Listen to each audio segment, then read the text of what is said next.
Grande histoire de la Seconde Guerre mondiale.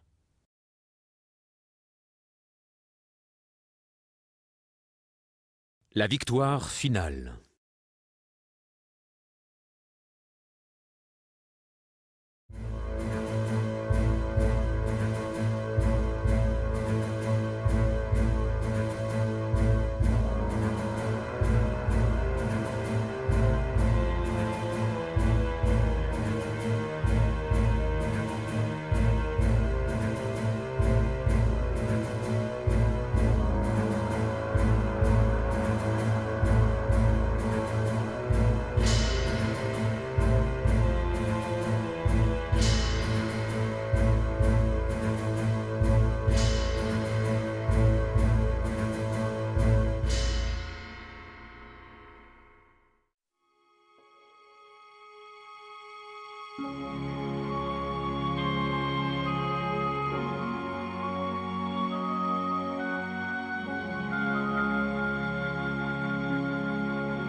Le 8 mai 1945, la nouvelle que le monde libre attendait fut annoncée. La guerre en Europe, qui avait commencé par l'invasion de la Pologne par l'Allemagne nazie 6 ans plus tôt, était terminée. Les nations alliées pouvaient enfin célébrer cette victoire si difficilement acquise. Cela avait été un conflit long et dévastateur. Sa fin fut naturellement un déferlement de joie qui se répandit dans les villes d'Europe et au-delà. De Moscou à Londres, les rues se remplirent d'une foule en liesse, et tandis que leurs cris de joie retentissaient, les chefs des nations victorieuses pouvaient se réjouir que leurs efforts aient permis de restaurer l'ordre et l'harmonie.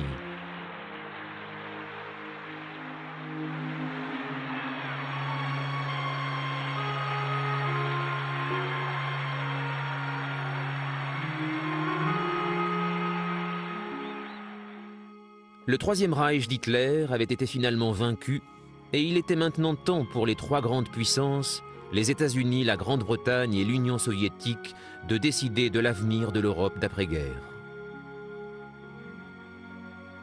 Mais sans ennemi commun, la chaleureuse camaraderie entre les Alliés sur le champ de bataille commençait à s'estomper. La fracture entre démocraties occidentales et Russie communiste s'aggravait.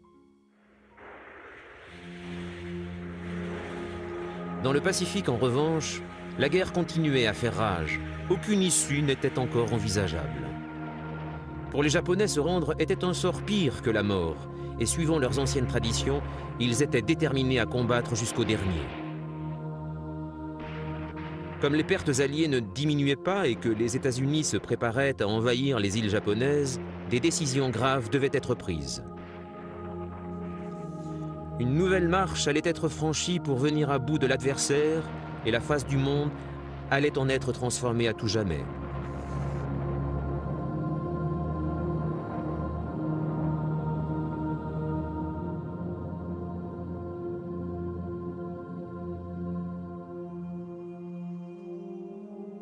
Les événements qui se sont déroulés de juillet à septembre 1945 n'allaient pas seulement marquer la fin de la Seconde Guerre mondiale, mais aussi le début d'une nouvelle ère.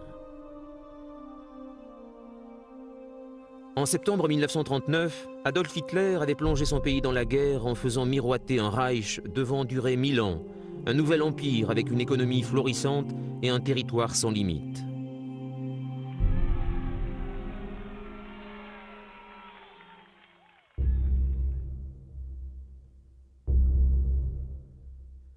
Après l'invasion de la Pologne, la première année de combat avait été essentiellement marquée par les victoires du Troisième Reich.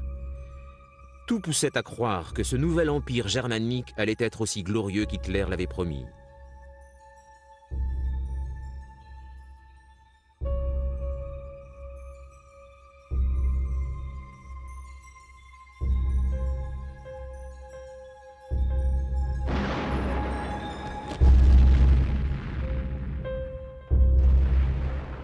D'importants territoires avaient été conquis, de la Volga au nord-ouest de l'Afrique, et les nations européennes étaient occupées par des troupes allemandes.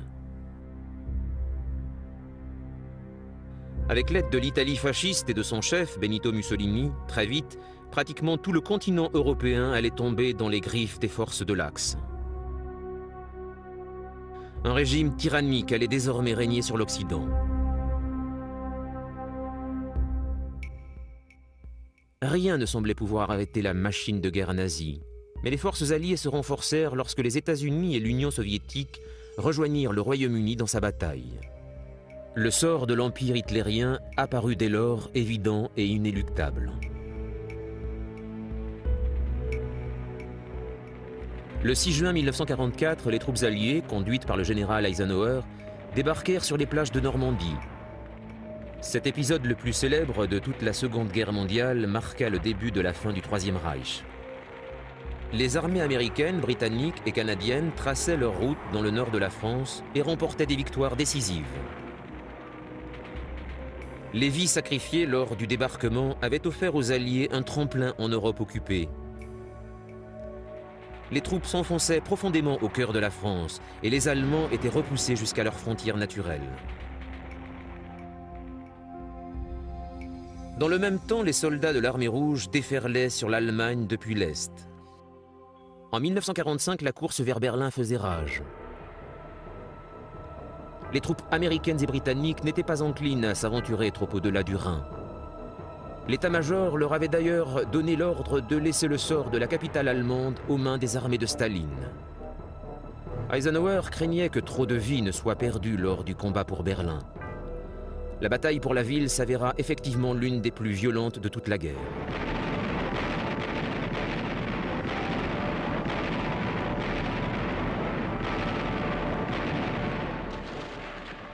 Bien que largement en sous-nombre, les troupes allemandes résistèrent avec acharnement et défendirent chaque rue, chaque maison. Les troupes russes avaient encerclé Berlin et à la fin du mois d'avril, les soviétiques déferlaient de tous les coins de la ville.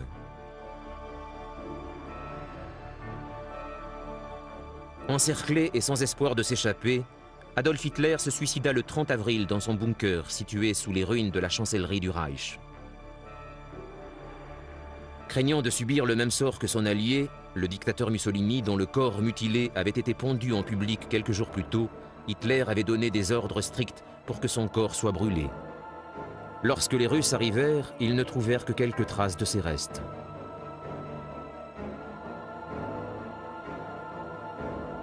Ils arrivaient trop tard pour se venger de l'homme responsable de la mort de 20 millions d'entre eux, et c'est donc le peuple allemand qui supporta la colère des soldats de l'Armée rouge.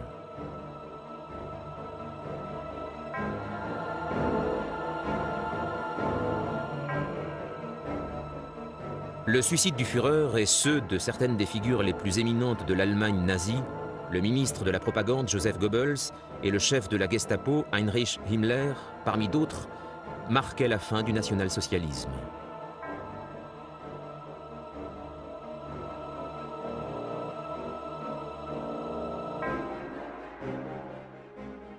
Au début du mois de mai, le drapeau rouge flottait au sommet du toit en ruine du Reichstag. Il ne pouvait exister de signe plus clair de la fin de l'ordre hitlérien.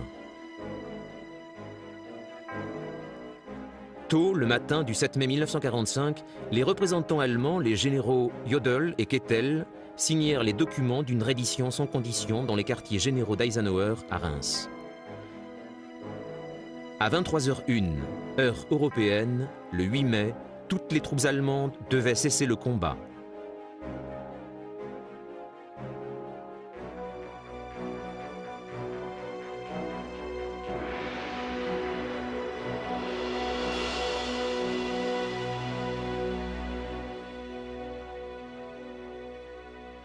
Ainsi se termina la guerre la plus destructrice de l'histoire européenne. Tout ce qui restait du Troisième Reich était un pays aux villes en ruine et une population meurtrie et déboussolée par la faute des chefs qui les avaient conduits au désastre.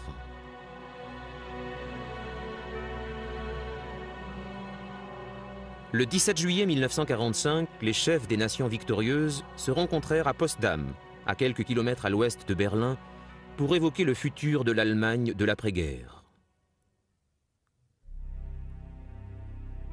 Parmi les participants, le Premier ministre britannique Winston Churchill, dont l'avenir dans ses fonctions était loin d'être assuré.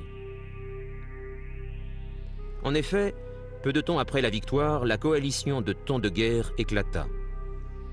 Des élections générales allaient décider si Churchill devait rester comme Premier ministre ou bien être remplacé par le chef travailliste Clément Attlee.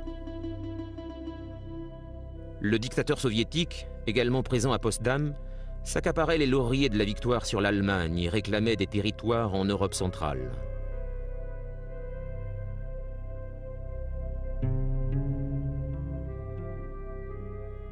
Un nouveau visage était apparu dans l'arène politique, celui d'Harry Truman, qui avait pris la place du président Roosevelt après sa mort en avril.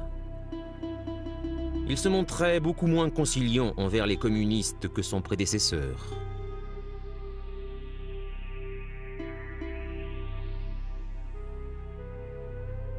Compte tenu des orages qui s'annonçaient à l'horizon, ces trois hommes avaient mieux à faire que de contempler leur réussite. En dépit de leurs différences, ils partageaient encore un objectif commun, s'assurer que l'Allemagne ne puisse plus jamais déclencher de guerre. Pour répondre à cette volonté commune, à l'issue de la conférence de Potsdam, un accord fut conclu, divisant l'Allemagne en 4 zones d'occupation. Ce qui allait être plus tard appelé l'Allemagne de l'Ouest serait partagé entre la Grande-Bretagne, les États-Unis et la France, tandis que l'Allemagne de l'Est serait occupée par les Soviétiques. La capitale, Berlin, qui se trouvait dans le secteur soviétique, allait être séparée entre les Alliés, les États-Unis, la France et le Royaume-Uni, contrôlant la partie ouest, et les Russes, la partie est.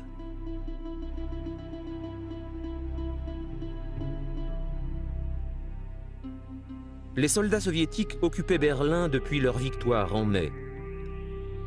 En juillet, ils furent rejoints par les premiers soldats des troupes d'occupation américaines, britanniques et françaises qui s'installèrent dans les secteurs à l'ouest de la ville. Ceux qui ont visité Berlin dans l'immédiat après-guerre étaient stupéfaits de l'état de la ville où se trouvait encore une population importante tentant de survivre malgré les pénuries dans les ruines d'immeubles d'une ville dévastée.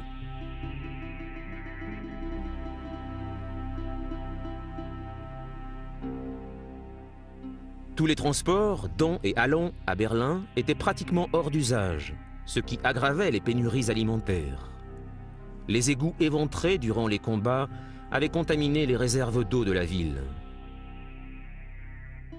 Les bombardements alliés combinés au pilonnage d'artillerie des soviétiques pendant la bataille de Berlin avaient détruit pratiquement un tiers de la ville.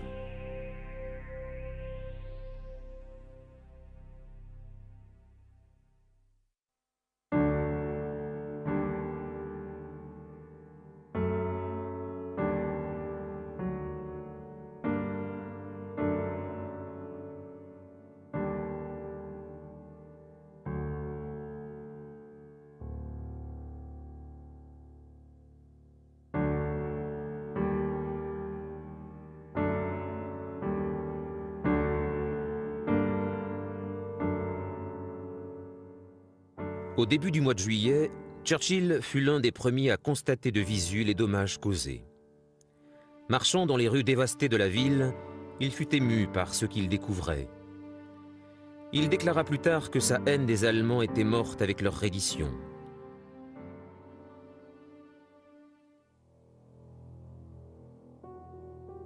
Mais en dépit de la compassion que Churchill pouvait ressentir à l'égard de la population allemande, les responsables alliés voulaient amener face à la justice les responsables du régime nazi. La guerre déclenchée par Hitler avait occasionné d'immenses pertes humaines, entre autres 20 millions de morts rien que pour l'Union soviétique. La part la plus importante des pertes en Russie, comme dans la plupart des pays d'Europe, avait été subie par les populations civiles. Lors de leur progression en Allemagne, dans les dernières semaines du conflit, les Alliés avaient constaté les horreurs que tant d'hommes et de femmes avaient supportées.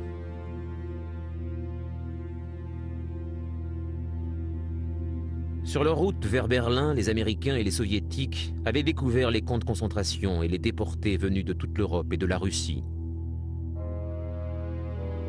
Dans certains camps, aucun n'avait survécu et seuls des empilements de corps témoignaient. Dans d'autres camps, ceux qui avaient réussi à survivre à l'horreur de leur internement souffraient de sévère malnutrition et la plupart étaient dans un état désespéré.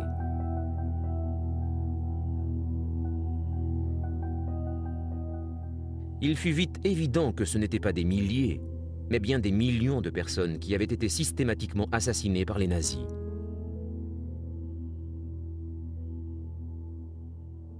Parmi eux, des civils et des soldats russes, des Polonais, des Tziganes et tous ceux qui s'étaient opposés au régime nazi.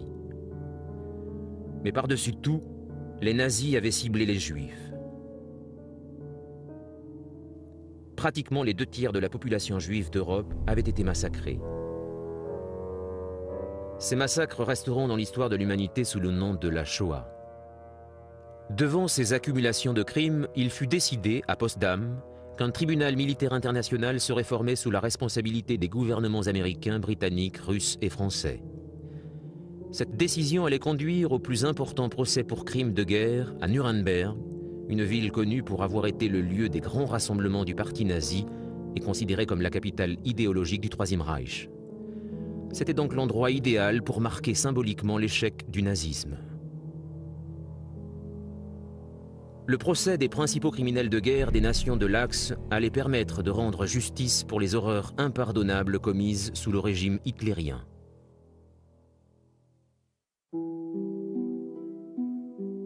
Parmi les nazis de haut rang condamnés à Nuremberg se trouvait Hermann Göring, commandant de la Luftwaffe et second d'Hitler. Il fut condamné à mort pour son rôle politique et militaire pendant la guerre et pour son rôle dans l'extermination des Juifs.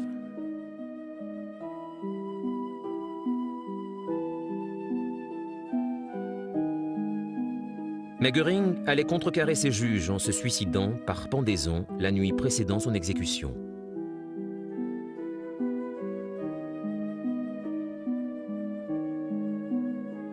Rudolf Hess, qui fut un adjoint d'Hitler avant d'être capturé en Angleterre en 1941, fut condamné à la prison à perpétuité et demeura à la prison de Spandau, à Berlin, jusqu'à la fin de ses jours.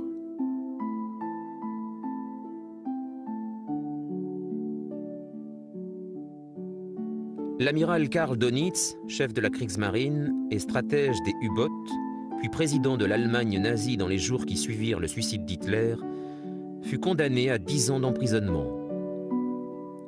Wilhelm Kittel, chef de la Wehrmacht, fut condamné à mort et pendu. La plupart des médecins qui s'étaient livrés à des expérimentations pseudo-médicales dans les camps de concentration furent également condamnés à Nuremberg. Mais en attendant que justice soit rendue, la Seconde Guerre mondiale se poursuivait encore, car le Japon résistait toujours. L'Empire du Soleil Levant avait commencé la guerre contre l'Occident en décembre 1941 en bombardant la base navale américaine de Pearl Harbor. Ses conquêtes en Asie du Sud-Est et dans les îles du Pacifique avaient été couronnées d'autant de succès que l'avaient été les attaques allemandes en Europe de l'Ouest.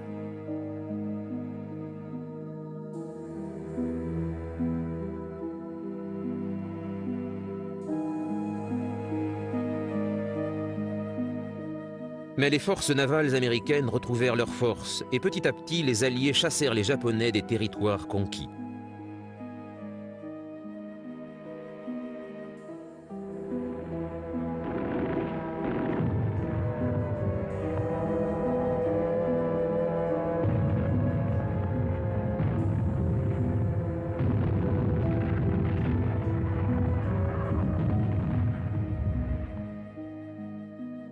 De la Nouvelle-Guinée aux Philippines, les Japonais furent rapidement contraints à des batailles défensives.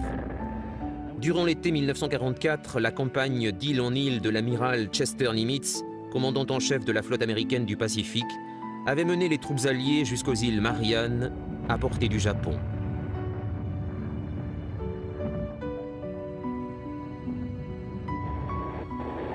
Pendant la campagne des Mariannes, les Marines s'étaient emparés des îles de Guam, Saipan et Tinian. C'était une importance stratégique majeure pour les phases finales de la guerre du Pacifique, car de ces positions, les bombardements contre le Japon pouvaient commencer.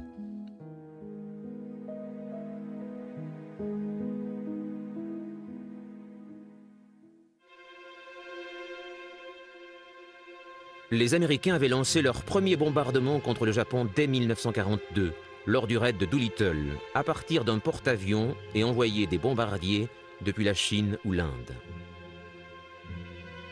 Ces missions s'étaient avérées inefficaces. La logistique des bases aériennes était très difficile et les avions avaient à couvrir de telles distances que la charge offensive était sacrifiée au bénéfice du carburant.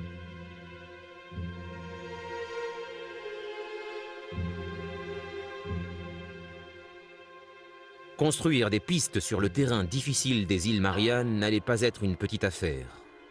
Il était cependant évident que disposer de bases aériennes si proches du Japon constituait un avantage décisif. Non seulement les Mariannes pouvaient être ravitaillées par navire, mais les avions décollant depuis ces îles pouvaient emporter leur pleine charge de bombes. La destruction des sites industriels et des bases militaires allait donc être la cible stratégique des bombardements alliés.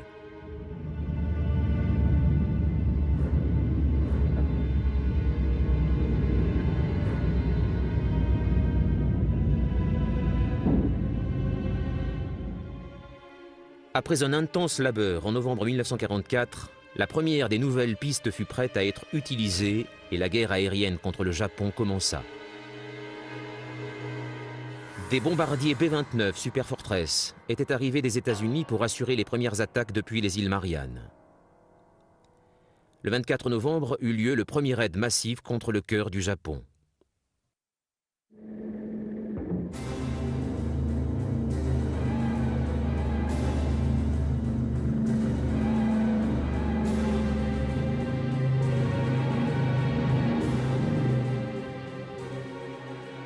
Le B-29 était le bombardier le plus sophistiqué de son époque, capable de voler à 10 000 mètres d'altitude à plus de 570 km à l'heure.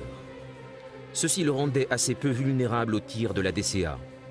Mais les pilotes de chasse japonais défendaient leur ville avec acharnement. Il y eut inévitablement des pertes au cours de ces raids.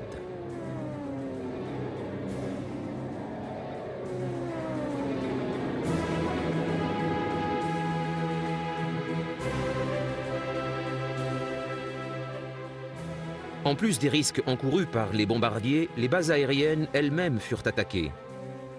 Des destructions considérables furent infligées à la base américaine de Saipan à la fin novembre 1944, mais les missions contre le Japon continuèrent sans répit.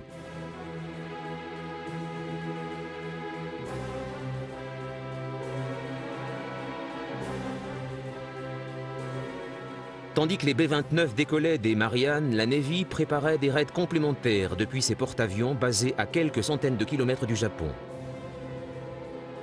Des cibles avaient été imputées aux pilotes des avions embarqués, cibles situées au cœur des zones industrielles. Les bombardements de précision détruisirent un bon nombre d'usines importantes. Les aérodromes constituaient également des cibles stratégiques, car les pilotes japonais continuaient à couler des navires et à abattre des avions, causant de lourdes pertes parmi les équipages.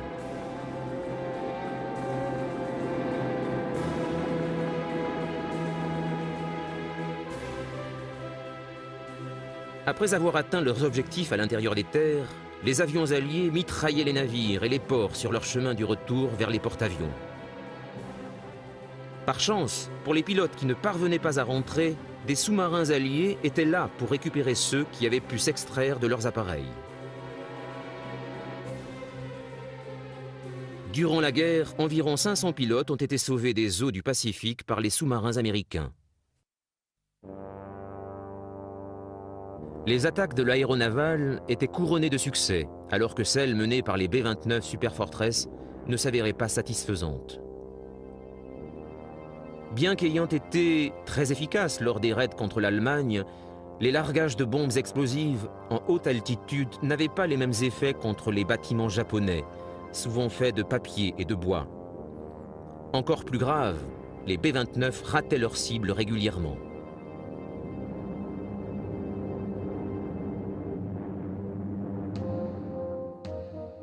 Les pertes augmentaient, de nombreux avions étaient abattus, la stratégie alliée s'avérait coûteuse. Il devenait urgent de la modifier.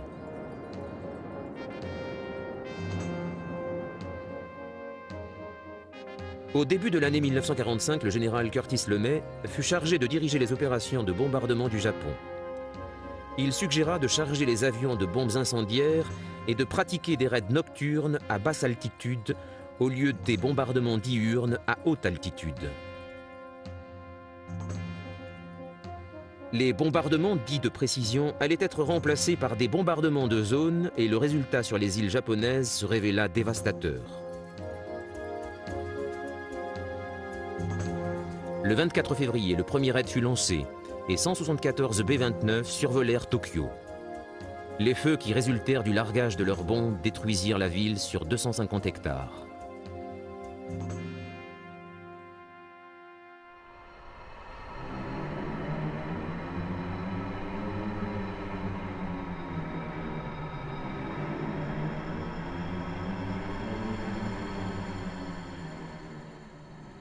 Deux semaines plus tard, le 8 mars, une opération encore plus destructrice fut lancée. Cette fois, 335 bombardiers furent envoyés contre Tokyo, tous chargés de bombes au magnésium, au phosphore blanc ou au napalm. Dès le début du bombardement, des vents forts attisèrent l'incendie et une véritable tempête de feu envahit la capitale japonaise.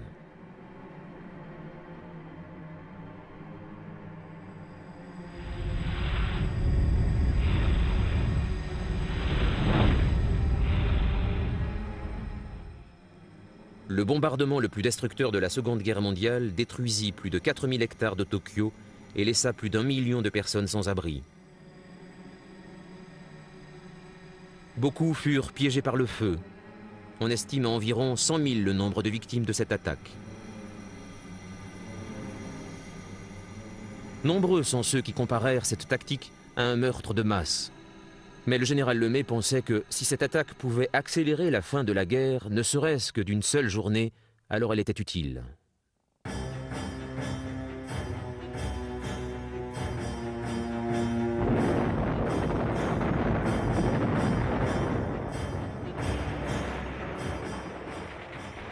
Parallèlement à la campagne de bombardement, les Marines poursuivaient leur approche du Japon.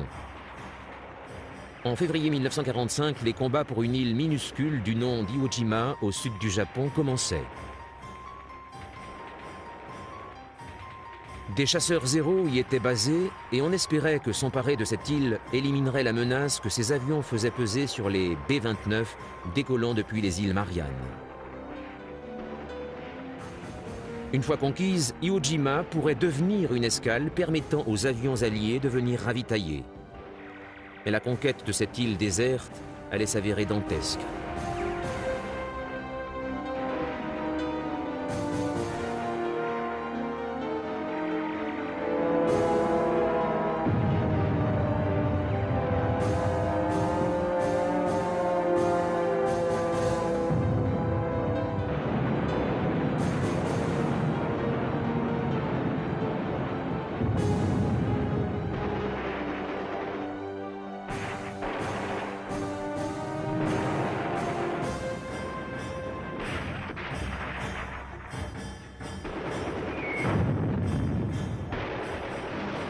L'île était formidablement fortifiée. Les Japonais s'y étaient enterrés sans aucune intention de battre en retraite.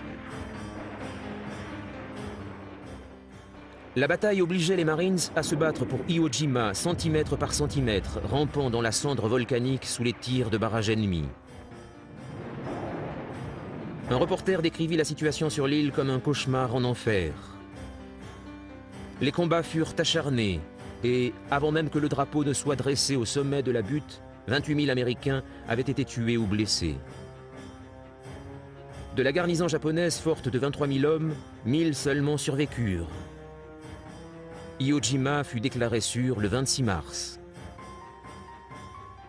Les efforts des Marines avaient fait la différence comparé au bombardement de Lemay. Les B-29, opérant depuis les îles Mariannes, étaient désormais soutenus par la protection aérienne des Mustangs, équipés pour affronter l'ennemi dans le ciel du Japon et les accompagner à partir d'Iwo Jima dans leur mission d'attaque.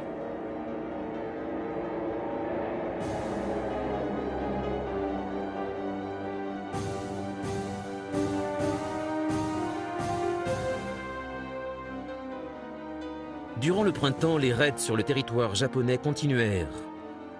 les officiers d'état-major américains étudiaient les plans de l'invasion finale du Japon, opération nom de code Downfall.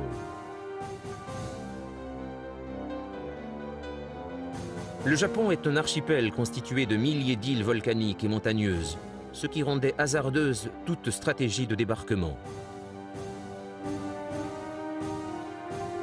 Sur les 4 îles principales, Honshu, Hokkaido, Kyushu et Shikoku, peu de zones convenaient pour des opérations de débarquement. Seules quelques plages dans la plaine de Kanto sur l'île de Honshu, au sud-ouest et au sud-est de Tokyo, et les plages de Kyushu étaient des zones possibles pour l'attaque. Les Alliés prirent la décision d'une attaque en 2 étapes.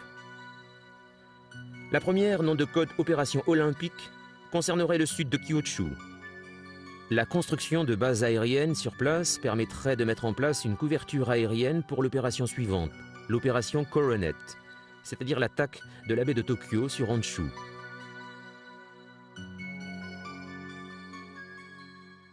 L'opération Olympique était prévue pour le 1er novembre 1945. L'armada mobilisée serait la flotte la plus importante de toute l'histoire militaire. 14 divisions américaines étaient prévues pour prendre part au premier débarquement. Une fois l'invasion de Honshu commencée, 25 divisions seraient à leur tour engagées. La principale inquiétude des Américains concernait les pertes qu'ils prévoyaient énormes. Les Japonais avaient fait la démonstration de leur détermination à combattre jusqu'à la mort. La crainte d'attaque biologique existait aussi car les Japonais y avaient eu recours lors de leur guerre contre la Chine. D'après les estimations, les pertes américaines pourraient s'élever à 1 million d'hommes lors de ces combats. En avril 1945, le jusqu'au-boutisme des Japonais dans leur volonté de résister prit un tour dramatique. L'île d'Okinawa, lourdement fortifiée et qui se trouve à 500 km du Japon, devait être utilisée comme base avant l'invasion de Honshu. En avril, les premiers navires britanniques et américains débarquèrent des divisions des Marines et de l'armée. Alors que les Marines se battaient pour déloger les Japonais, une arme nouvelle, particulièrement redoutable, apparut. La force d'invasion alliée allait devoir affronter l'arme la plus mortelle imaginée par les Japonais.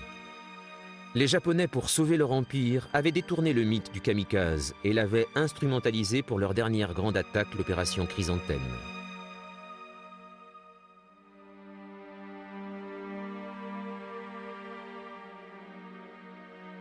Vague après vague, des centaines de pilotes firent plonger leurs avions sur les navires alliés, se sacrifiant à la totale stupéfaction des équipages. Au cours des 3 mois qui allaient suivre, 36 navires alliés furent coulés et des centaines d'autres endommagés. En dépit de cette défense désespérée, les combats d'Okinawa continuaient. Finalement, les Américains gagnèrent la bataille d'Okinawa et 38 000 d'entre eux furent tués et 12 000 autres blessés.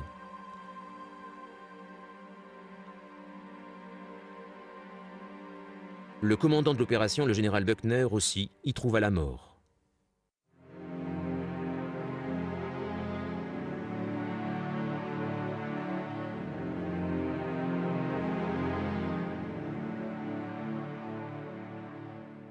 Au cours des 6 premiers mois de 1945, les pertes américaines avaient dépassé le total des 3 années précédentes. Au vu de ces chiffres, il ne faisait aucun doute pour les commandants alliés que toute tentative d'invasion des îles japonaises allait entraîner des centaines de milliers, sinon des millions, de pertes humaines.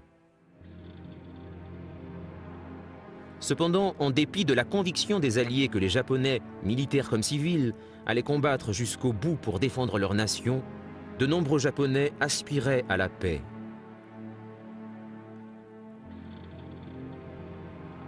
Depuis février, plus de 60 villes avaient subi les raids de terreur de Lemay et la ville de Tokyo même était en ruine. Le bâtiment de la Diète, où le gouvernement japonais se rassemblait, était l'une des rares structures encore debout. Le bilan ne faisait que s'aggraver. Les industries vitales pour l'effort de guerre étaient détruites, la situation dans le pays devenait désespérée. Des millions de gens commençaient à fuir les villes et ceux qui étaient restés devaient faire face à des conditions de vie extrêmement difficiles.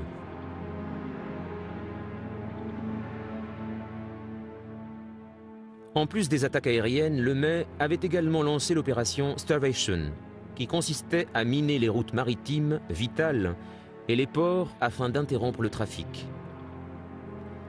Rapidement, les pénuries de carburant et de nourriture se firent cruellement sentir.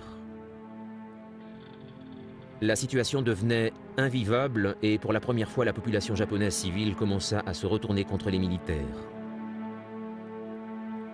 Dans tout le pays, des gens appelaient à la paix, pressés de mettre fin à la guerre et aux bombardements américains qui, raid après raid, détruisaient tout sur leur passage.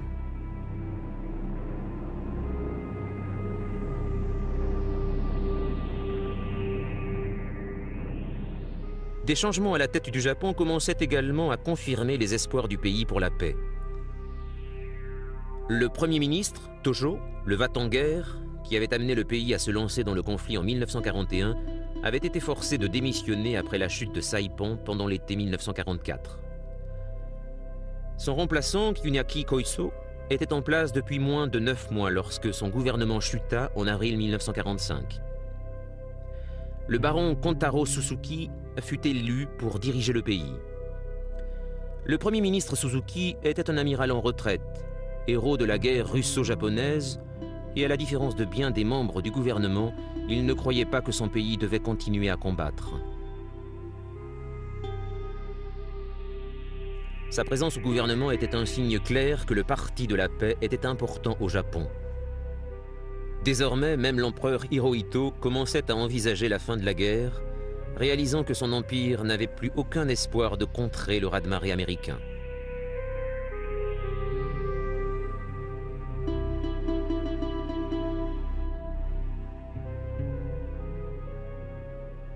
En mai 1945, le conflit en Europe touchait à sa fin. La paix devenait plus urgente que jamais car toute la puissance des forces américaines était désormais centrée sur le conflit au Pacifique. L'objectif du cabinet du Premier ministre Suzuki était de garantir les conditions de la paix en cas de reddition inconditionnelle. Suzuki se tourna vers un improbable allié. En avril 1941, le Japon avait signé un pacte de neutralité avec la Russie. Et bien que les Japonais fussent liés à l'Allemagne nazie après la signature du pacte tripartite, ils avaient pris la décision de ne pas se joindre à Hitler lorsqu'il entama sa guerre contre l'Union soviétique en juin 1941. Cet accord était toujours valable en 1945, et les Japonais espéraient que les Soviétiques joueraient le rôle de médiateurs pour négocier l'armistice avec les Alliés. Suzuki et son entourage décidèrent d'envoyer le prince Fuminaro Konoe à Moscou à la tête d'une délégation de paix.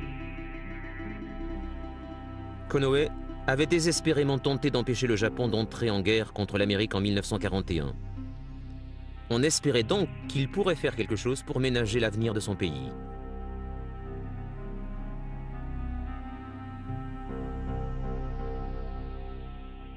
Mais les Japonais ignoraient que Staline avait déjà conclu des arrangements avec les Britanniques et les Américains concernant le sort du Japon. Lors de la conférence de Yalta en février 1945, sans considération pour le traité signé avec le Japon 4 ans plus tôt, Staline accepta de participer à la guerre contre le Japon impérial 3 mois après la défaite de l'Allemagne nazie.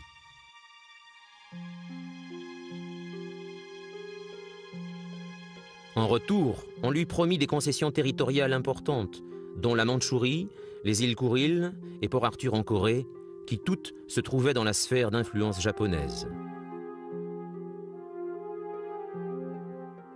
Il n'est donc pas très étonnant que lorsque la délégation de Suzuki contacta les Soviétiques pour négocier la paix, ils ne rencontrèrent que le silence de la part de Moscou.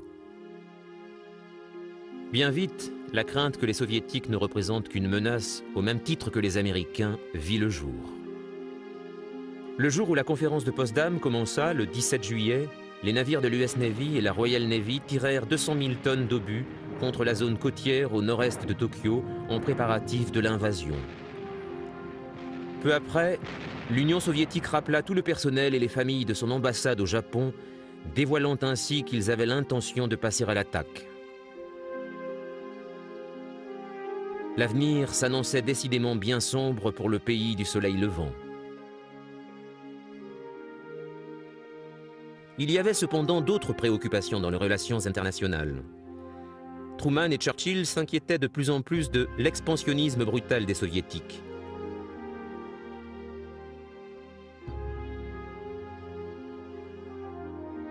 En juillet 1945, l'armée rouge contrôlait les pays baltes, la Pologne, la Tchécoslovaquie, la Hongrie, la Bulgarie et la Roumanie, tandis que les réfugiés, par millions, tentaient d'échapper à la mainmise communiste sur leur pays. Contrairement aux accords signés à Yalta en février, Staline avait installé un gouvernement communiste en Pologne malgré le refus de la majorité des Polonais. Il défendit sa position en insistant sur le fait que la prise de contrôle de l'Est de l'Europe était une mesure défensive face à une possible future attaque. L'influence communiste grandissait en Europe et Américains et Britanniques commençaient à craindre que le Japon ne soit pas le seul de leurs soucis. Le président Truman nourrissait une profonde méfiance à l'égard des communistes et redoutait qu'en Asie comme ailleurs, la Russie ne progresse. C'est pourquoi le président américain considérait que moins l'Union soviétique serait impliquée dans les dernières étapes du conflit, mieux ce serait. Pour cela, il fallait une alternative fiable à l'implication soviétique. Cet espoir était le projet Manhattan, un plan secret s'appuyant sur les recherches d'Albert Einstein dans le domaine de la fission nucléaire. Les scientifiques avaient développé les théories émises par Einstein à l'université de Chicago. Le 16 juillet, une étape décisive fut franchie. Au Nouveau-Mexique, les scientifiques testèrent avec succès la plus puissante des armes jamais créées, la bombe atomique. Avec cette arme à leur disposition, les Américains réalisaient qu'ils pouvaient mettre un terme à la guerre et réduire les pertes américaines sans faire appel aux Soviétiques.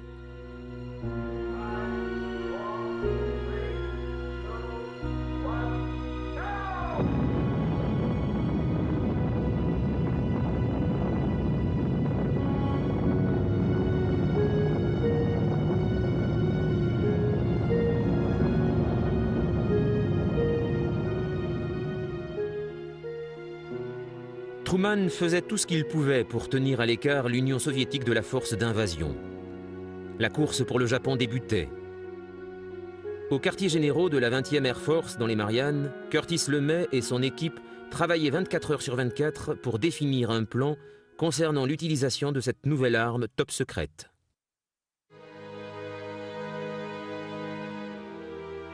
Les Soviétiques, dans le même temps, rassemblaient leurs troupes à la frontière mandchoue au sud-est de la Chine, en préparation de l'invasion de ce territoire aux mains des Japonais, prévue pour le 8 août, exactement 3 mois après la reddition de l'Allemagne nazie.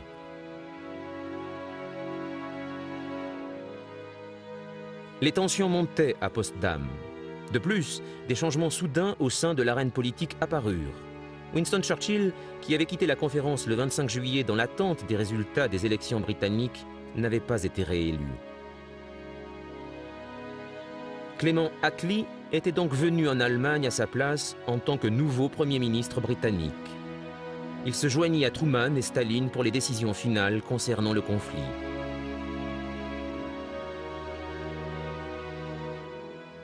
Ils firent une déclaration commune le 26 juillet, intimant au Japon l'ordre de se rendre. Les exigences alliées étaient que les politiques qui avaient entraîné le Japon dans la guerre soient écartés, les criminels de guerre punis et le Japon occupé.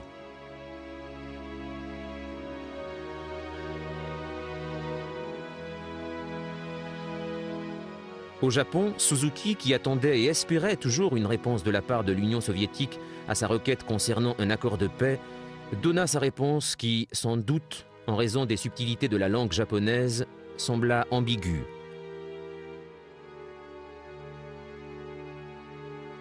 Pour les Alliés, c'était un acte de défiance. Le 6 août, l'histoire de la guerre changea pour toujours. Truman donna l'ordre qu'une bombe atomique soit chargée à bord d'un B-29, baptisé du nom de la mère du pilote, Enola Gay. Il décolla depuis l'île de Tinian et se dirigea vers sa cible, un important centre militaire du nom d'Hiroshima, une ville dont la population dépassait les 300 000 habitants. C'était un lundi matin ensoleillé et calme. La ville commençait à reprendre son activité lorsqu'à 8h15, la bombe fut larguée.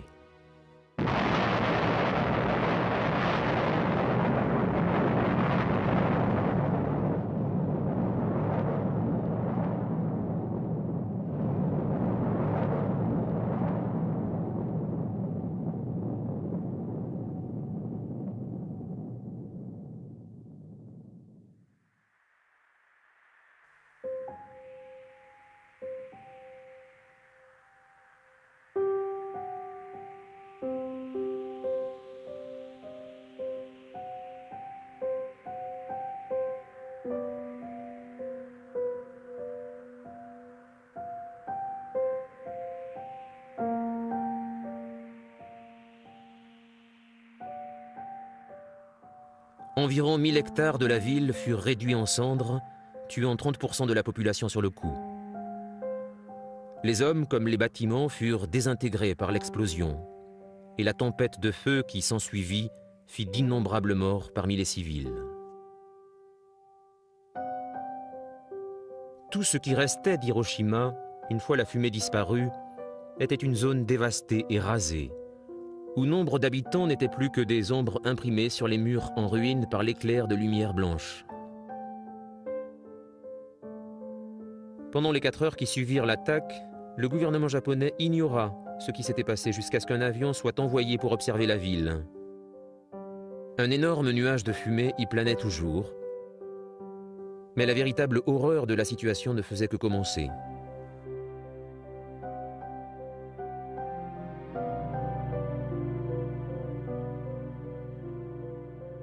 Le bilan allait s'aggraver de plus en plus car les survivants mouraient à cause des radiations.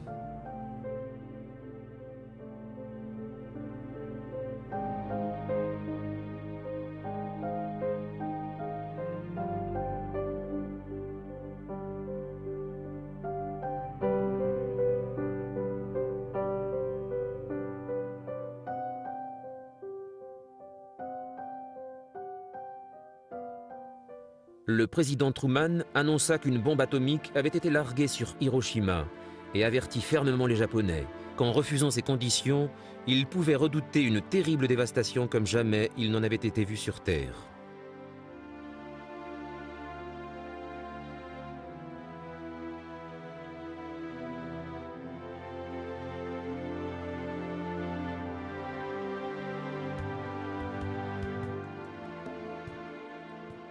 Deux jours après l'attaque sur Hiroshima, le 8 août, les Soviétiques franchirent la frontière avec la Mandchourie, mettant un terme aux espoirs américains de laisser les Soviétiques en dehors du théâtre d'opérations du Pacifique. Mais Tokyo continuait à ne pas répondre aux appels pour une reddition inconditionnelle. Le 9 août, Truman mit à exécution sa menace en faisant larguer une autre bombe sur le Japon, cette fois sur la ville de Nagasaki. Une nouvelle ville venait d'être rayée de la carte. Le gouvernement japonais et l'empereur comprirent que le sort de leur pays ne leur appartenait plus.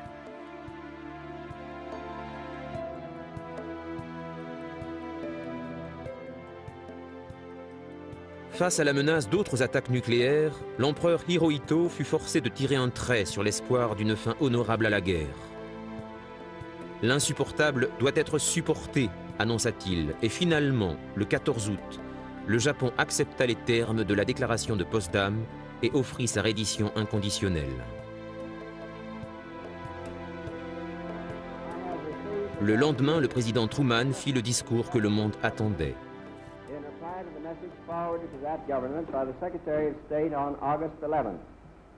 Je considère cette réponse comme une pleine acceptation de la déclaration de Potsdam qui spécifie les termes de la reddition inconditionnelle du Japon.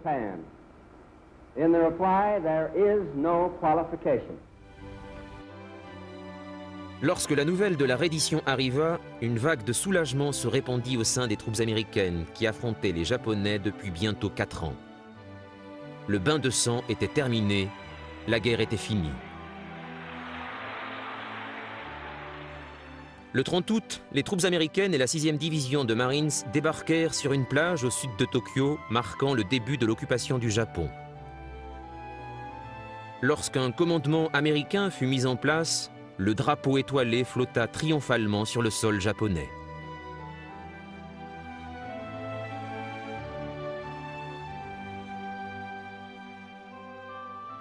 Un peu plus tard, ce même jour, le commandant des forces américaines sur le théâtre d'opération du Pacifique du Sud-Est, le général MacArthur, atterrit sur l'aérodrome d'Atsugi à Tokyo et prit le contrôle de l'Empire du Soleil Levant.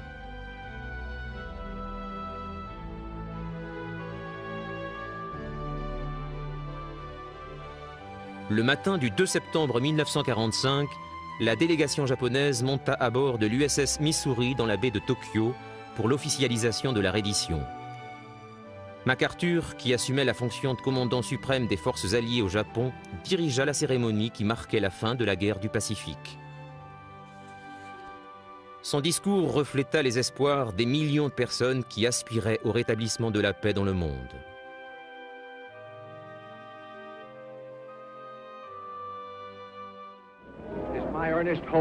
C'est mon espoir le plus sincère, et bien sûr l'espoir de toute l'humanité que, de cet acte solennel, un monde meilleur puisse émerger du sang et des carnages du passé. Représentant l'empereur Hirohito, le ministre japonais des Affaires étrangères, Chikmitsu, remit la reddition de son pays et accepta le désarmement complet du Japon et de toutes ses forces militaires. Une fois que tous les représentants des nations qui avaient pris part au combat dans le Pacifique eurent signé le document, MacArthur mit un terme à la guerre en déclarant « Prions pour que la paix soit désormais rétablie dans le monde. »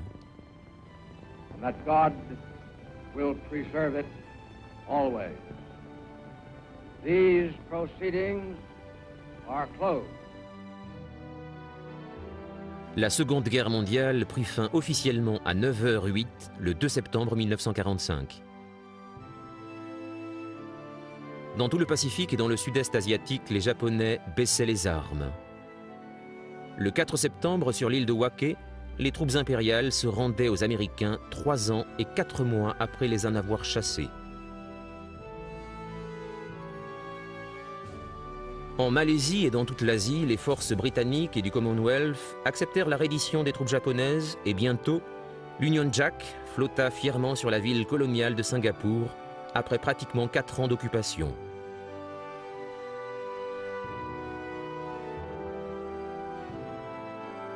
Dans les Philippines, le tigre de Malaisie, le général Yamashita, se rendit avec le reste de son armée au général Jonathan Wainwright, qui avait conduit la bataille pour la défense de ce pays en 1942.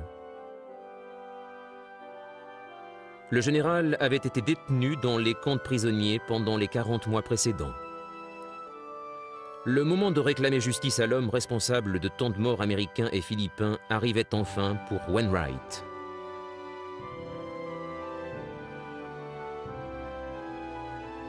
Tout comme le tribunal de Nuremberg a jugé les criminels de guerre nazis, ceux qui étaient reconnus responsables de la guerre nazie allaient payer pour leurs responsabilités durant ces années d'horreur. Aux côtés de Yamashita, le Premier ministre Tojo, qui avait été si prompt à conduire son pays dans une guerre contre l'Occident, fut condamné à mort et exécuté.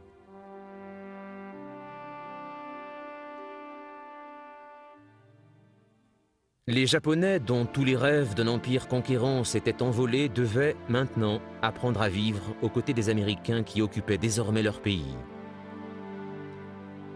Le Japon allait devoir évoluer pour devenir une nation nouvelle. Dans une certaine mesure, le mode de vie allait s'adapter à la modernité, sans renier les lois anciennes qui le régissaient jusqu'alors. Les horreurs de la guerre s'estompaient doucement. Le Japon, comme l'Allemagne, allait renaître de leurs cendres profondément transformées. La Seconde Guerre mondiale avait fait rage pendant 6 longues années et coûté la vie à des millions d'êtres de l'Europe à l'Asie. L'humanité pouvait maintenant espérer un futur plus clément. L'aube d'une nouvelle ère historique venait de poindre, mais des années de troubles allaient bientôt l'obscurcir.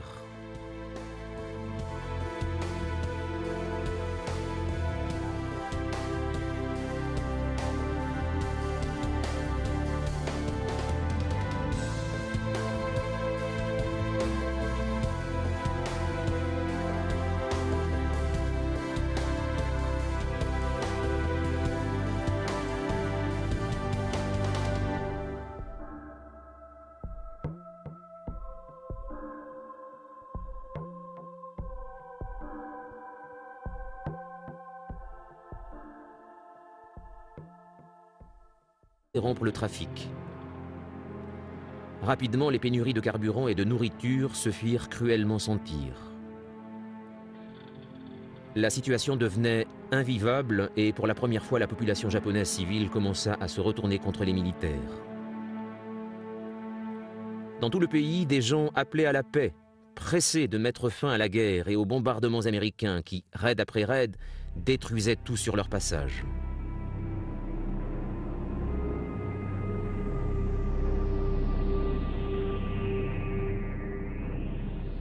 Des changements à la tête du Japon commençaient également à confirmer les espoirs du pays pour la paix. Le Premier ministre, Tojo, le va-t-en-guerre, qui avait amené le pays à se lancer dans le conflit en 1941, avait été forcé de démissionner après la chute de Saipan pendant l'été 1944. Son remplaçant, Kyunaki Koiso, était en place depuis moins de 9 mois lorsque son gouvernement chuta en avril 1945. Le baron Kontaro Suzuki fut élu pour diriger le pays. Le Premier ministre Suzuki était un amiral en retraite, héros de la guerre russo-japonaise, et à la différence de bien des membres du gouvernement, il ne croyait pas que son pays devait continuer à combattre. Sa présence au gouvernement était un signe clair que le parti de la paix était important au Japon. Désormais, même l'empereur Hirohito commençait à envisager la fin de la guerre, réalisant que son empire n'avait plus aucun espoir de contrer le raz-de-marée américain.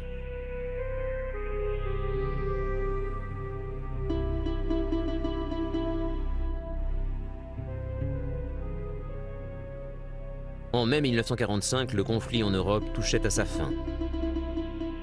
La paix devenait plus urgente que jamais car toute la puissance des forces américaines était désormais centrée sur le conflit au Pacifique. L'objectif du cabinet du Premier ministre Suzuki était de garantir les conditions de la paix en cas de reddition inconditionnelle. Suzuki se tourna vers un improbable allié. En avril 1941, le Japon avait signé un pacte de neutralité avec la Russie. Et bien que les Japonais fussent liés à l'Allemagne nazie après la signature du pacte tripartite, ils avaient pris la décision de ne pas se joindre à Hitler lorsqu'il entama sa guerre contre l'Union soviétique en juin 1941. Cet accord était toujours valable en 1945, et les Japonais espéraient que les Soviétiques joueraient le rôle de médiateurs pour négocier l'armistice avec les Alliés. Suzuki et son entourage décidèrent d'envoyer le prince Fuminaro Konoe à Moscou à la tête d'une délégation de paix. En février 1945, les combats pour une île minuscule du nom d'Iwo Jima au sud du Japon commençaient. Des chasseurs zéro y étaient basés et on espérait que s'emparer de cette île éliminerait la menace que ces avions faisaient peser sur les B-29 décollant depuis les îles Mariannes. Une fois conquise, Iwo Jima pourrait devenir une escale permettant aux avions alliés de venir ravitailler. Et la conquête de cette île déserte allait s'avérer dantesque.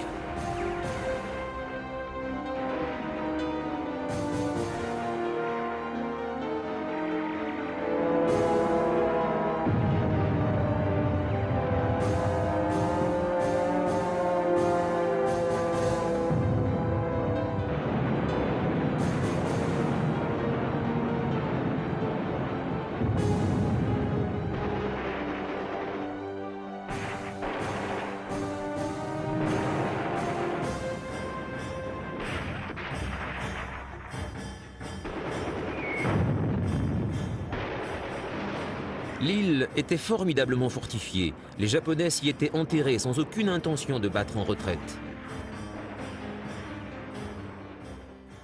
La bataille obligeait les Marines à se battre pour Iwo Jima, centimètre par centimètre, rampant dans la cendre volcanique sous les tirs de barrages ennemis. Un reporter décrivit la situation sur l'île comme un cauchemar en enfer. Les combats furent acharnés. Et, avant même que le drapeau ne soit dressé au sommet de la butte, 28 000 Américains avaient été tués ou blessés. De la garnison japonaise forte de 23 000 hommes, 1000 seulement survécurent. Iwo Jima fut déclaré sûr le 26 mars. Les efforts des Marines avait fait la différence comparé au bombardement de Lemay. Les B-29, opérant depuis les îles Mariannes, étaient désormais soutenus par la protection aérienne des Mustangs, équipés pour affronter l'ennemi dans le ciel du Japon et les accompagner à partir d'Iwo Jima dans leur mission d'attaque.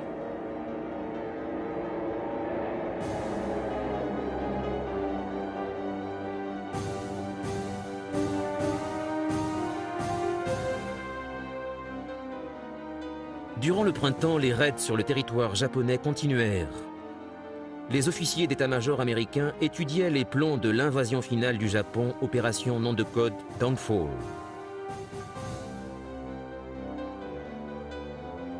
Le Japon est un archipel constitué de milliers d'îles volcaniques et montagneuses, ce qui rendait hasardeuse toute stratégie de débarquement.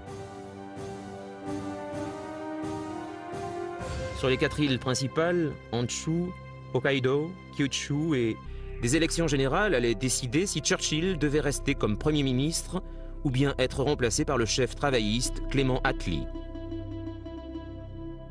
Le dictateur soviétique, également présent à Potsdam, s'accaparait les lauriers de la victoire sur l'Allemagne et réclamait des territoires en Europe centrale.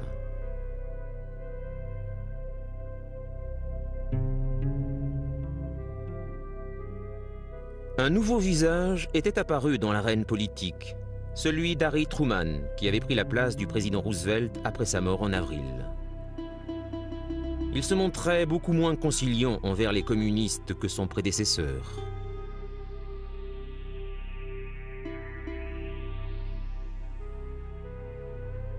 Compte tenu des orages qui s'annonçaient à l'horizon, ces 3 hommes avaient mieux à faire que de contempler leur réussite. En dépit de leurs différences, ils partageaient encore un objectif commun, s'assurer que l'Allemagne ne puisse plus jamais déclencher de guerre.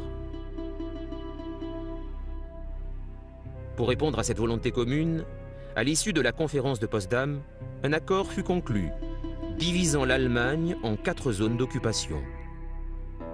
Ce qui allait être plus tard appelé l'Allemagne de l'Ouest serait partagé entre la Grande-Bretagne, les États-Unis et la France, tandis que l'Allemagne de l'Est serait occupée par les Soviétiques.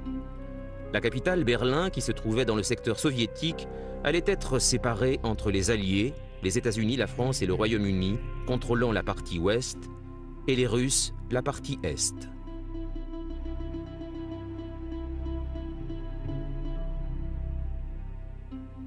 Les soldats soviétiques occupaient Berlin depuis leur victoire en mai. En juillet, ils furent rejoints par les premiers soldats des troupes d'occupation américaines, britanniques et françaises qui s'installèrent dans les secteurs à l'ouest de la ville. Ceux qui ont visité Berlin dans l'immédiat après-guerre étaient stupéfaits de l'état de la ville où se trouvait encore une population importante tentant de survivre malgré les pénuries dans les ruines d'immeubles d'une ville dévastée.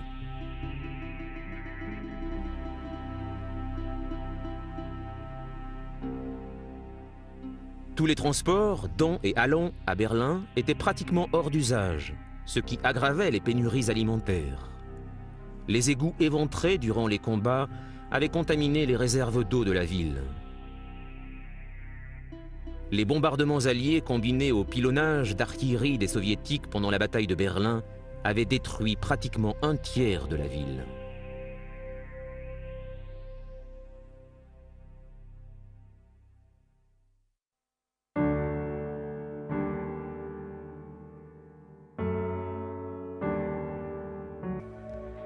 Les troupes s'enfonçaient profondément au cœur de la France et les Allemands étaient repoussés jusqu'à leurs frontières naturelles. Dans le même temps, les soldats de l'Armée rouge déferlaient sur l'Allemagne depuis l'Est. En 1945, la course vers Berlin faisait rage. Les troupes américaines et britanniques n'étaient pas enclines à s'aventurer trop au-delà du Rhin. L'état-major leur avait d'ailleurs donné l'ordre de laisser le sort de la capitale allemande aux mains des armées de Staline. Eisenhower craignait que trop de vies ne soient perdues lors du combat pour Berlin. La bataille pour la ville s'avéra effectivement l'une des plus violentes de toute la guerre.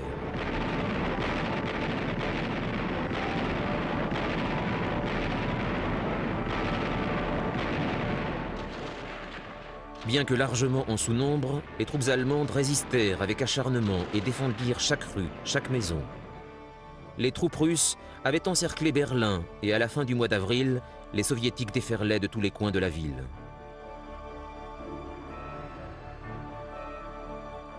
Encerclé et sans espoir de s'échapper, Adolf Hitler se suicida le 30 avril dans son bunker situé sous les ruines de la chancellerie du Reich.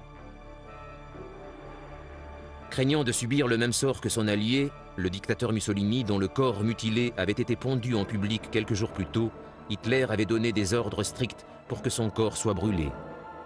Lorsque les Russes arrivèrent, ils ne trouvèrent que quelques traces de ses restes.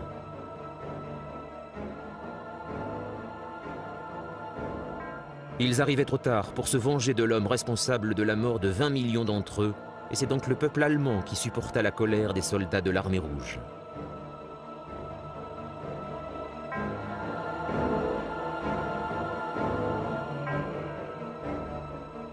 Le suicide du Führer et ceux de certaines des figures les plus éminentes de l'Allemagne nazie, le ministre de la propagande Joseph Goebbels et le chef de la Gestapo Heinrich Himmler, parmi d'autres, marquaient la fin du national-socialisme.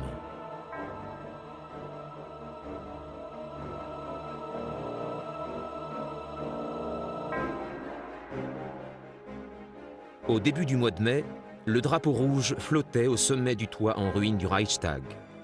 Il ne pouvait exister de signe plus clair de la fin de l'ordre hitlérien. Tôt, le matin du 7 mai 1945, les représentants allemands, les généraux Jodl et Kettel, signèrent les documents d'une reddition sans condition dans les quartiers généraux d'Eisenhower à Reims. À 23h01, heure européenne, le 8 mai, toutes les troupes allemandes devaient cesser le combat.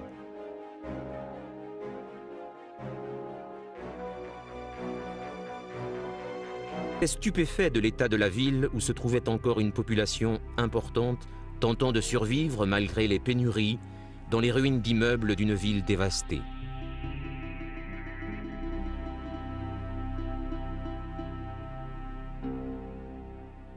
Tous les transports, dans et allant à Berlin, étaient pratiquement hors d'usage, ce qui aggravait les pénuries alimentaires. Les égouts éventrés durant les combats avaient contaminé les réserves d'eau de la ville. Les bombardements alliés combinés au pilonnage d'artillerie des soviétiques pendant la bataille de Berlin avaient détruit pratiquement un tiers de la ville.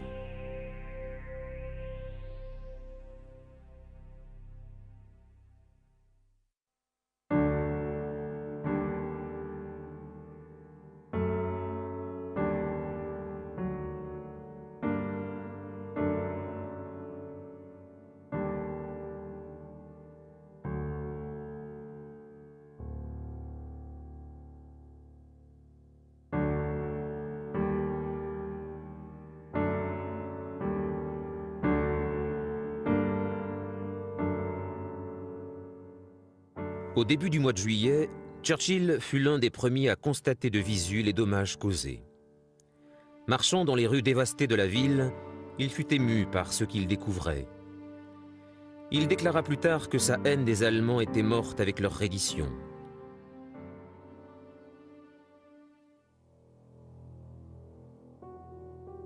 Mais en dépit de la compassion que Churchill pouvait ressentir à l'égard de la population allemande, les responsables alliés voulaient amener face à la justice les responsables du régime nazi.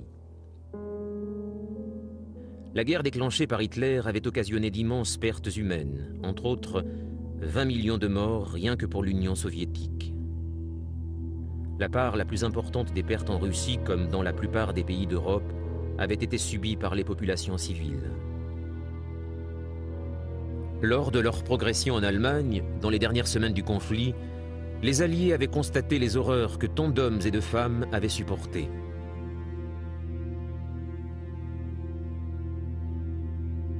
Sur leur route vers Berlin, les Américains et les Soviétiques avaient découvert les camps de concentration et les déportés venus de toute l'Europe et de la Russie. Dans certains camps, aucun n'avait survécu et seuls des empilements de corps témoignaient. Dans d'autres camps, ceux qui avaient réussi à survivre à l'horreur de leur internement souffraient de sévère malnutrition et la plupart étaient dans un état désespéré.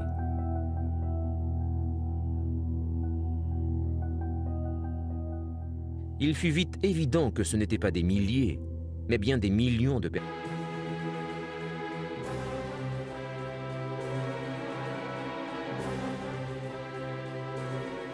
Tandis que les B-29 décollaient des Mariannes, la Navy préparait des raids complémentaires depuis ses porte-avions basés à quelques centaines de kilomètres du Japon. Des cibles avaient été imputées aux pilotes des avions embarqués, cibles situées au cœur des zones industrielles. Les bombardements de précision détruisirent un bon nombre d'usines importantes. Les aérodromes constituaient également des cibles stratégiques, car les pilotes japonais continuaient à couler des navires et à abattre des avions, causant de lourdes pertes parmi les équipages.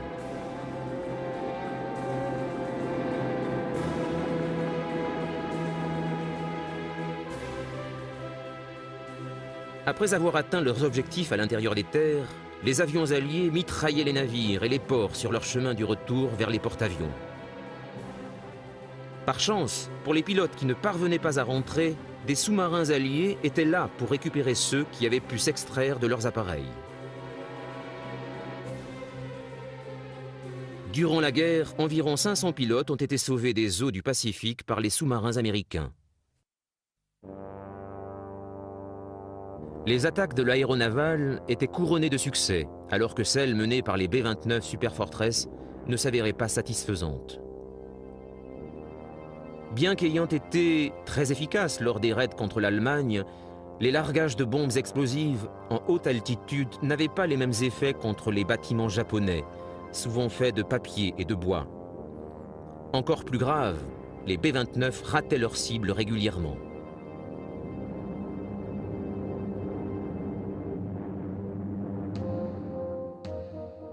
Les pertes augmentaient, de nombreux avions étaient abattus, la stratégie alliée s'avérait coûteuse. Il devenait urgent de la modifier.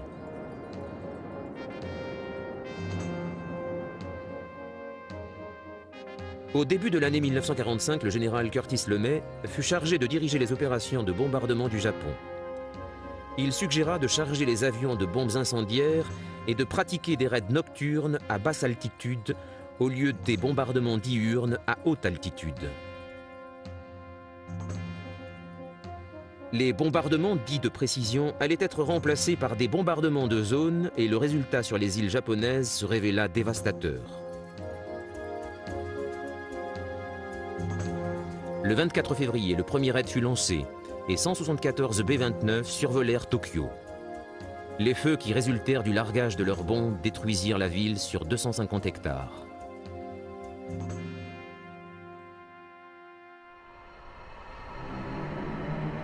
Cette fois, 335 bombardiers furent envoyés contre Tokyo, tous chargés de bombes au magnésium, au phosphore blanc ou au napalm. Dès le début du bombardement, des vents forts attisèrent l'incendie et une véritable tempête de feu envahit la capitale japonaise.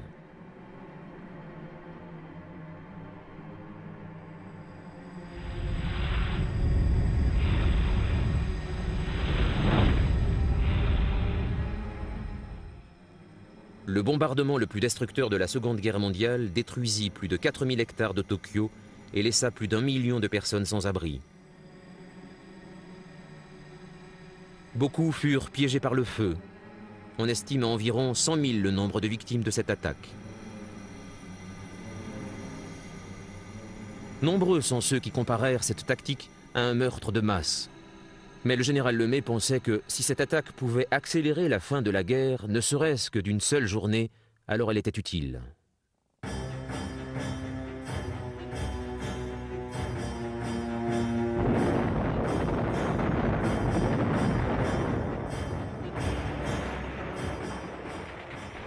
Parallèlement à la campagne de bombardement, les Marines poursuivaient leur approche du Japon. En février 1945, les combats pour une île minuscule du nom d'Iwo Jima, au sud du Japon, commençaient. Des chasseurs zéro y étaient basés et on espérait que s'emparer de cette île éliminerait la menace que ces avions faisaient peser sur les B-29 décollant depuis les îles Mariannes. Une fois conquise, Iwo Jima pourrait devenir une escale permettant aux avions alliés de venir ravitailler. Mais la conquête de cette île déserte allait s'avérer dantesque.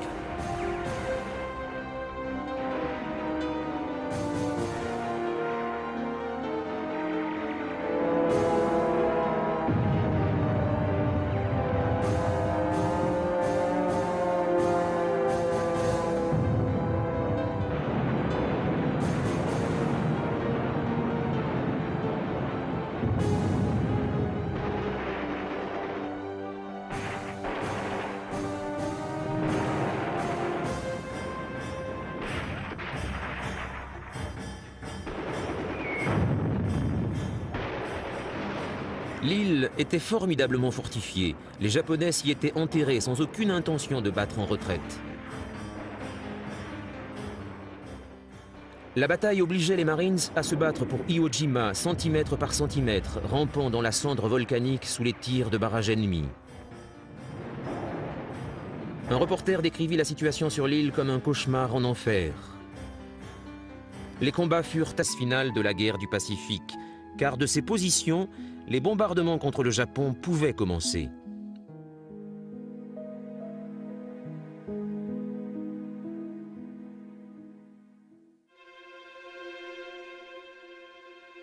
Les Américains avaient lancé leur premier bombardement contre le Japon dès 1942, lors du raid de Doolittle, à partir d'un porte-avions et envoyé des bombardiers depuis la Chine ou l'Inde. Ces missions s'étaient avérées inefficaces.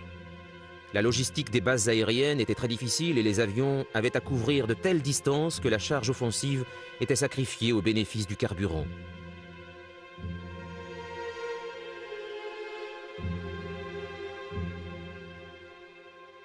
Construire des pistes sur le terrain difficile des îles Mariannes n'allait pas être une petite affaire. Il était cependant évident que disposer de bases aériennes si proches du Japon constituait un avantage décisif. Non seulement les Mariannes pouvaient être ravitaillées par navire, mais les avions décollant depuis ces îles pouvaient emporter leur pleine charge de bombes. La destruction des sites industriels et des bases militaires allait donc être la cible stratégique des bombardements alliés.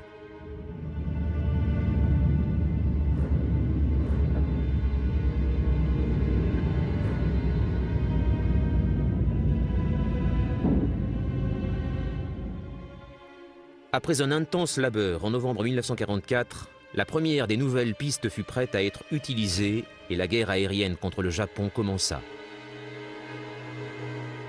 Des bombardiers B-29 Super Fortress étaient arrivés des États-Unis pour assurer les premières attaques depuis les îles Mariannes.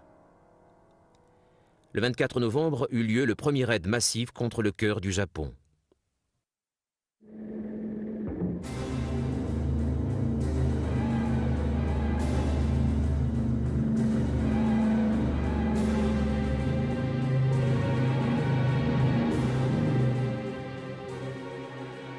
Le B-29 était le bombardier le plus sophistiqué de son époque, capable de voler à 10 000 mètres d'altitude à plus de 570 km à l'heure. Ceci le rendait assez peu vulnérable aux tirs de la DCA. Mais les pilotes de chasse japonais défendaient leur ville avec acharnement. Il y eut inévitablement des pertes au cours de ces raids.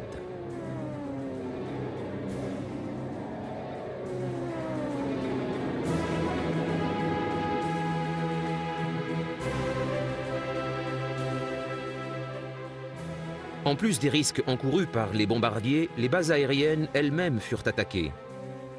Des destructions considérables furent infligées à la base américaine de Saipan à la fin novembre 1944, mais les missions contre le Japon continuèrent sans répit.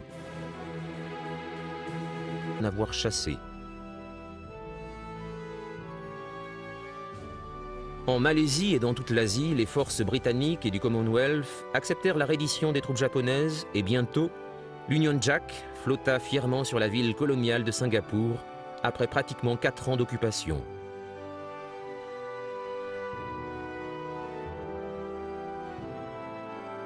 Dans les Philippines, le tigre de Malaisie, le général Yamashita, se rendit avec le reste de son armée au général Jonathan Wainwright, qui avait conduit la bataille pour la défense de ce pays en 1942.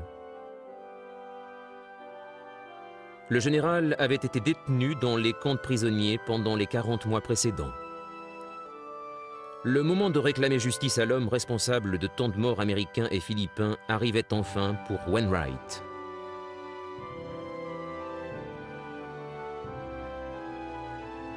Tout comme le tribunal de Nuremberg a jugé les criminels de guerre nazis, ceux qui étaient reconnus responsables de la guerre en Asie allaient payer pour leurs responsabilités durant ces années d'horreur. Aux côtés de Yamashita, le Premier ministre Tojo, qui avait été si prompt à conduire son pays dans une guerre contre l'Occident, fut condamné à mort et exécuté.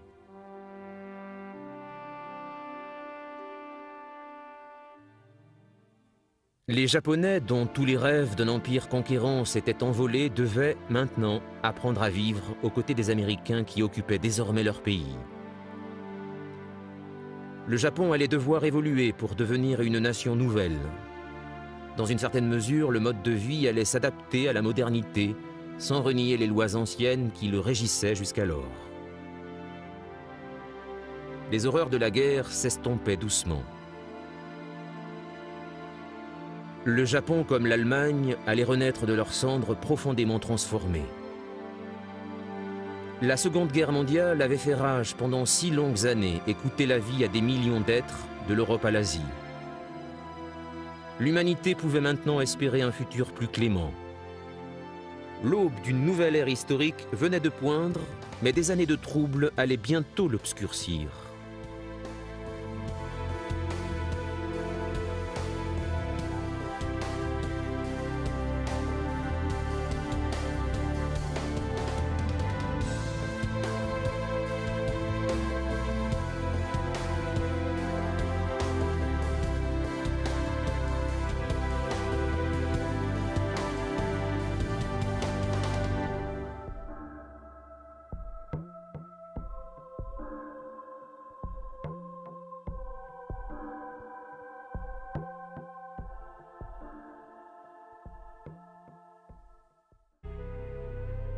Compte tenu des orages qui s'annonçaient à l'horizon, ces 3 hommes avaient mieux à faire que de contempler leur réussite. En dépit de leurs différences, ils partageaient encore un objectif commun, s'assurer que l'Allemagne ne puisse plus jamais déclencher de guerre. Pour répondre à cette volonté commune, à l'issue de la conférence de Potsdam, un accord fut conclu, divisant l'Allemagne en 4 zones d'occupation. Ce qui allait être plus tard appelé l'Allemagne de l'Ouest serait partagé entre la Grande-Bretagne, les États-Unis et la France, tandis que l'Allemagne de l'Est serait occupée par les Soviétiques. La capitale, Berlin, qui se trouvait dans le secteur soviétique, allait être séparée entre les Alliés, les États-Unis, la France et le Royaume-Uni, contrôlant la partie Ouest, et les Russes, la partie Est.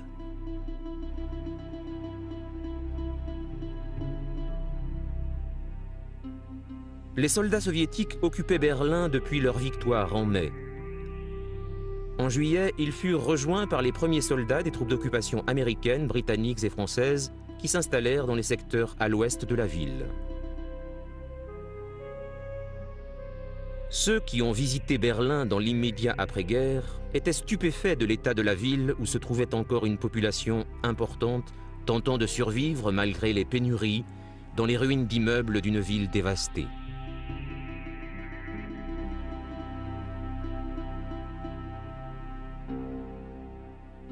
Tous les transports dans et allant à Berlin étaient pratiquement hors d'usage, ce qui aggravait les pénuries alimentaires. Les égouts éventrés durant les combats avaient contaminé les réserves d'eau de la ville. Les bombardements alliés combinés au pilonnage d'artillerie des soviétiques pendant la bataille de Berlin avaient détruit pratiquement un tiers de la ville.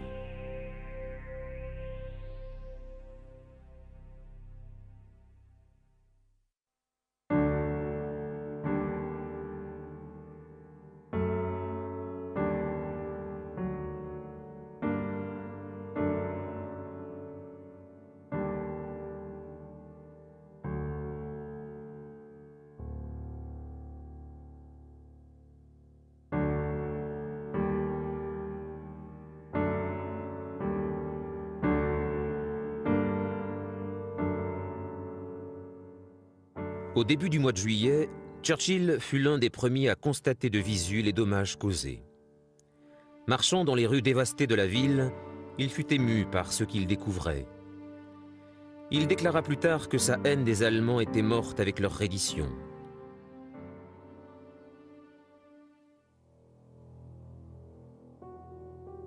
Mais Honshu, Hokkaido, Kyushu et Shishoku, peu de zones convenaient pour des opérations de débarquement.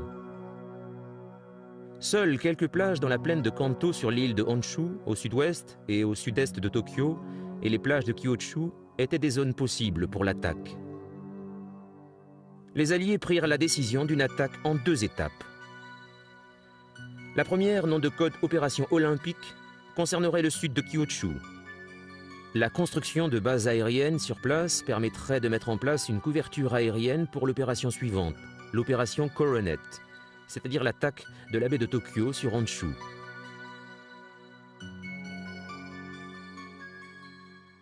L'opération olympique était prévue pour le 1er novembre 1945. L'armada mobilisée serait la flotte la plus importante de toute l'histoire militaire. 14 divisions américaines étaient prévues pour prendre part au premier débarquement. Une fois l'invasion de Honshu commencée, 25 divisions seraient à leur tour engagées.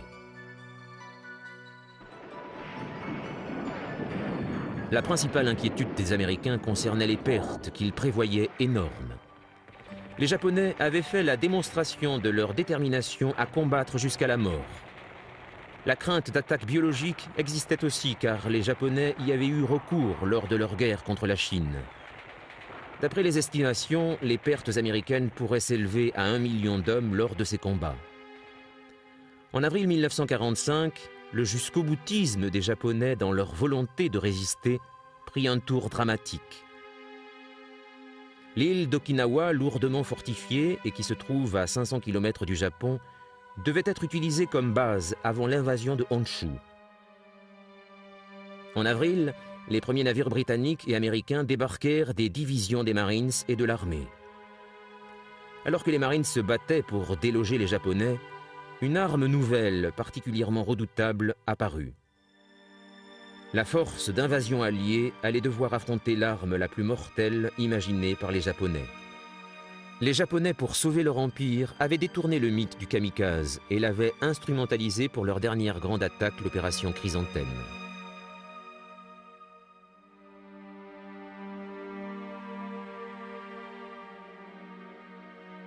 Vague après vague, des centaines de pilotes firent plonger leurs avions sur les navires alliés, se sacrifiant à la totale stupéfaction des équipages. Au cours des 3 mois qui allaient suivre, 36 navires alliés furent coulés et des centaines d'autres endommagés. En dépit de cette défense désespérée, les combats d'Okinawa continuaient. Finalement, les Américains gagnèrent la bataille d'Okinawa. Parmi les nazis de haut rang condamnés à Nuremberg se trouvait Hermann Göring, commandant de la Luftwaffe et second d'Hitler. Il fut condamné à mort pour son rôle politique et militaire pendant la guerre et pour son rôle dans l'extermination des Juifs.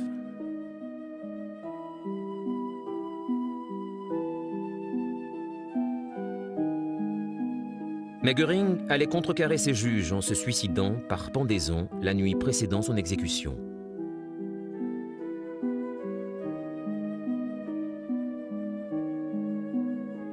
Rudolf Hess, qui fut un adjoint d'Hitler avant d'être capturé en Angleterre en 1941, fut condamné à la prison à perpétuité et demeura à la prison de Spandau, à Berlin, jusqu'à la fin de ses jours.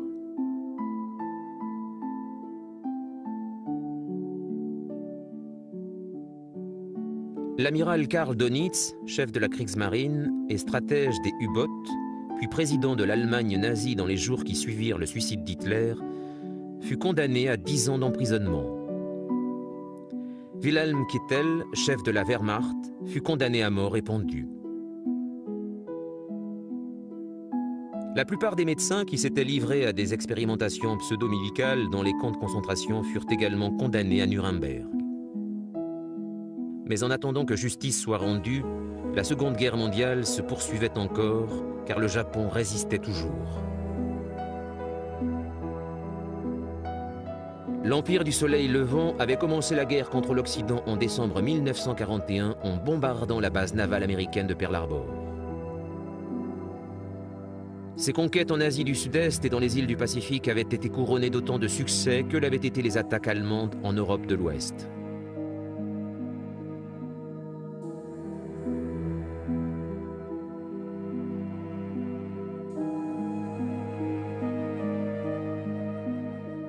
Mais les forces navales américaines retrouvèrent leurs forces et petit à petit, les Alliés chassèrent les Japonais des territoires conquis.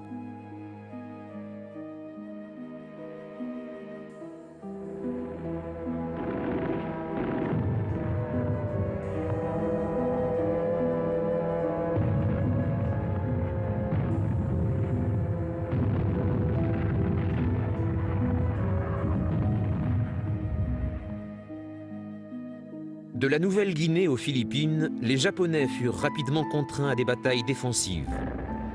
Durant l'été 1944, la campagne d'île en île de l'amiral Chester Nimitz, commandant en chef de la flotte américaine du Pacifique, avait mené les troupes alliées jusqu'aux îles Mariannes, à portée du Japon.